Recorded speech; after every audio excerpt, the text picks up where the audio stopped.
Assalamualaikum warahmatullahi wabarakatuh. Kami dari Prodi Teknik Industri Angkatan 2021 kelas B ingin menjelaskan tentang pengendalian manajemen bisnis pada restoran KFC menggunakan operating support system dan manajemen support system. Sebelumnya, perkenalkan saya Rora Mantika Mochi dengan NPM 53, kemudian rekan saya Karisma Lutfia Widya Kusuma dengan NPM 42, dan rekan saya Anas Dwi Yuliawan dengan NPM 48. Tujuan umum sistem informasi dalam manajemen ini dibagi menjadi 3, yaitu menyediakan informasi untuk perhitungan harga pokok jasa, produk, dan tujuan lain. Kedua, menyediakan informasi untuk perencanaan, pengendalian, pengevaluasian, dan perbaikan berkelanjutan. Yang ketiga, menyediakan informasi untuk pengambilan keputusan. Selanjutnya yaitu ruang lingkup dalam manajemen ini antara lain pengelolaan inventaris, manajemen tenaga kerja, dan pelacakan penjualan. Kemudian ketersediaan sumber daya finansial, manusia, dan teknologi. Juga ada integrasi dengan sistem yang ada dan masih banyak yang lain.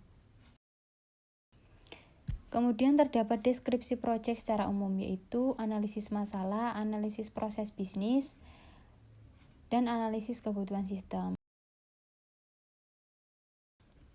Sistem yang digunakan pada manajemen bisnis restoran KFC ada operating support system dan manajemen support system.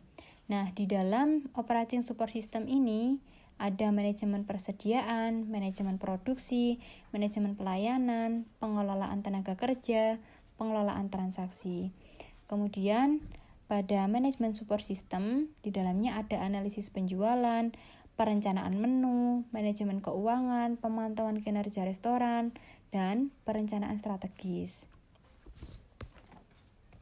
Lalu, tujuan sistem dari manajemen ini yang pertama ada elemen internal dan yang kedua ada elemen eksternal. Nah, di dalam elemen internal itu ada operasional, keuangan, sumber daya manusia, dan pemasaran. Kemudian di dalam elemen eksternal itu sendiri ada pelanggan, pesaing, dan regulasi pemerintah. Di sini terdapat data flow diagram atau DFD yang mana aliran data dimulai dari transaksi. Inputnya adalah informasi pembelian barang dari pelanggan. Outputnya adalah konfirmasi pembayaran ke pelanggan. Yang kedua, proses gudang. Inputnya adalah menawarkan produk dari pemasok dan outputnya pesanan barang ke pemasok. Dan yang ketiga, laporan yang mana inputnya adalah laporan keuangan, laporan penjualan, jadwal produksi, dan lain-lain. Dan outputnya adalah strategi bisnis, kebijakan operasional ke manajemen KFC, gaji, dan jadwal karyawan. Selanjutnya ada diagram use case. Di sini terdapat 5 aktor yang saling berkaitan satu sama lain. Yang pertama ada manajemen bisnis, KFC di mana mereka mengelola keuangan, mengelola persediaan barang, dan memonitoring kerja operasional. Kemudian mengatur jadwal produksi. Dan yang kedua ada karyawan, mengantarkan makanan ke customer. Kemudian pelanggan memesan makanan dan kemudian ada kasir, mereka menerima pesanan dan menghitung pendapatan. Yang terakhir ada pemasok yang menyuplai produk. Selanjutnya kita masuk ke desain interface. Langkah pertama yang kita bisa lakukan adalah kita login ke menu KFC, kita masukkan user dan password, lalu kita login. Dan kemudian muncul tampilan beranda pada menu KFC untuk memudahkan kita dalam memesan menu. Di sini kita bisa memilih melalui banyak cara. Ada delivery, take away, dine in, drive thru. Terdapat juga tampilan beranda dan pesanan. Lalu kita dapat melihat menu-menu spesial yang ada di KFC. Dan ada juga menu combo yang dapat kita lihat pada tampilan berikut. Halaman selanjutnya adalah halaman penyesuaian, di mana kita dapat menyesuaikan jumlah pesanan yang diinginkan dan selanjutnya dapat diklik lanjut.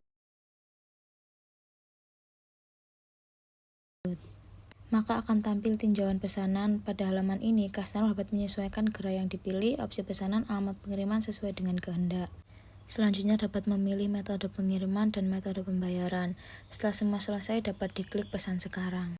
Pada halaman ini adalah halaman takeaway. Kita dapat memilih gerai yang diinginkan dan klik pilih gerai. Setelah itu akan muncul halaman tinjauan pesanan. Di sini kita dapat menyesuaikan gerai pilihan, opsi pesanan, dan metode pembayaran. Setelah sesuai, kita dapat klik pesan sekarang. Pada halaman selanjutnya adalah halaman dine-in. Sama seperti halaman takeaway, pada tampilan awal kita dapat memilih gerai yang dituju. Pada halaman dine-in tidak jauh berbeda dengan halaman takeaway, di mana kita dapat menyesuaikan gerai, pesanan, dan metode pembayaran. Setelah sesuai, kita dapat klik pesan sekarang. Tampilan selanjutnya adalah tampilan untuk menu drive-thru. Pada halaman ini kita dapat memilih gerai yang dipilih dan klik pilih gerai. Sama seperti halaman-halaman selanjutnya, pada halaman berikut ini kita juga dapat menyesuaikan gerai pilihan, opsi pesanan, metode pembayaran sesuai dengan keinginan. Jika sudah sesuai, kita dapat menuju halaman terakhir yaitu ringkasan pesanan dan klik pesan sekarang. Pada kesempatan kali ini saya akan melanjutkan presentasi dari teman saya. Setelah itu kita langsung ke metode pengiriman. Di sini di metode pengiriman kita dapat memilih pada Grab Express dan GoSend, dan tertera juga harganya dan juga waktu sampainya. Setelahnya dalam metode pembayaran. Dalam metode pembayaran ini kita dapat membayar dengan metode kredit atau debit card, bisa pakai QRIS, bisa juga pakai e-wallet atau e-money menggunakan GoPay. Lalu tampilan menu untuk admin. Di sini admin dapat login ke tampilannya dengan memasukkan user dan password. Setelah itu login. Pada tampilan admin, ketika berada di beranda akan ada tulisan welcome. Setelah itu ketika mengeklik dalam jadwal kerja, nanti akan muncul jadwal-jadwal para pekerja. Setelahnya pada penjualan.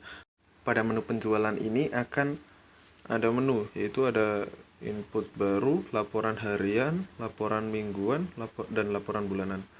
Pada itu ada nama menu, jumlah, satuan harga, sama total keseluruhan. Setelahnya tinggal di save.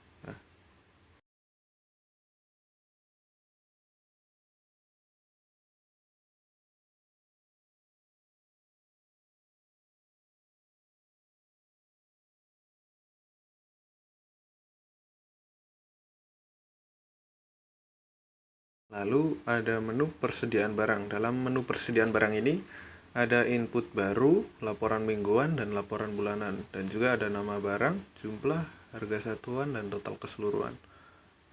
Ini misal tepung harganya 20.000 dengan jumlah 20 kilo, total harga 400.000, dan untuk seterusnya.